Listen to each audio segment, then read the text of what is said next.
میں جندب بن جنادہ ابو ذر غفاری ہوں۔ میں نے اپنے ان دونوں کانوں سے رسول خدا صلی اللہ علیہ وآلہ وسلم سے سنا، اور اگر نہ سنا ہو تو میرے دونوں کان بہرے ہو جائیں، اور ان دونوں آنکھوں سے دیکھا، اگر نہ دیکھا ہو تو میری دونوں آنکھیں اندھی ہو جائیں۔ حضرت رسول خدا صلی اللہ علیہ وآلہ وسلم نے فرمایا، حضرت علی علیہ السلام صالحین کے رہبر اور کافروں کے قاتل ہیں۔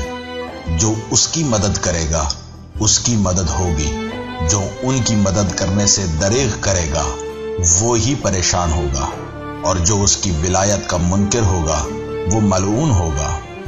جان لیں، ایک دن میں نے ظہر کی نماز پیغمبر اکرم صلی اللہ علیہ وآلہ وسلم کے ساتھ ادا کی۔ ایک سائل مسجد میں داخل ہوا اور کچھ مانگا، لیکن کسی نے اس کو کوئی چیز نہ دی۔ سائل نے اپنے ہاتھ آسمان کی طرف بلند کیے اور کہا، خدایا گواہ رہنا، میں رسول خدا صلی اللہ علیہ وآلہ وسلم کی مسجد میں گدا بن کر آیا تھا، لیکن کسی نے کوئی چیز نہیں دی۔ حضرت علی علیہ السلام حالت رکوع میں تھے۔ چھوٹی انگلی سے جس میں انگوٹھی پہن رکھی تھی سائل کو اشارہ کیا۔ سائل آیا اور حضرت علی علیہ السلام کی انگلی سے انگوٹھی حاصل کر لی۔ پیغمبر اکرم صلی اللہ علیہ وآلہ وسلم اس ماجرا کو دیکھ رہے تھے۔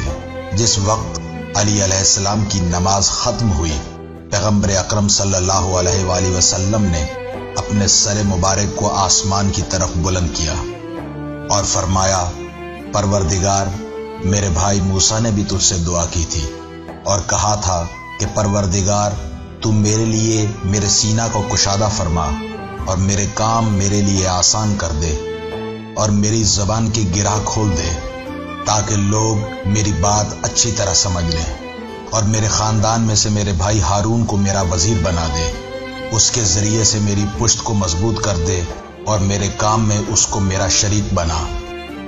اور پروردگار، تو نے بھی کلام نازل کر کر اس بات کا جواب دیا، اور جلد ہی موسیٰ کے بازو کو اس کے بھائی کے ذریعے مضبوط بنایا، اور فرمایا کہ تم دونوں کو اپنے معجزات کے ذریعے سے مسلط کریں گے۔ میرے پروردگار، میں بھی تیرا بھیجا ہوا پیغمبر ہوں، تو میرے لیے میرے سینہ کو کشادہ فرما اور میرے کام میرے لیے آسان کر دے، اور میرے خاندان میں سے میرے بھائی علی علیہ السلام کو میرا وزیر بنا دے، اس کے ذریعہ سے میری پشت مضبوط کر دے۔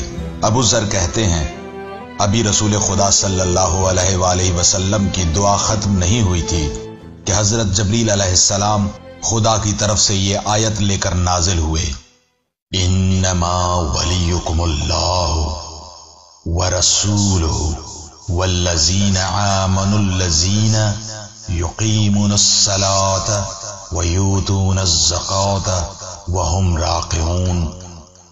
اے لوگو، تمہارا ولی و مولا اللہ ہے اور رسول ہے، اور وہ لوگ جو ایمان لائے اور صلاۃ کو قائم کرتے ہیں اور حالت رکوع میں زکوٰۃ دیتے ہیں۔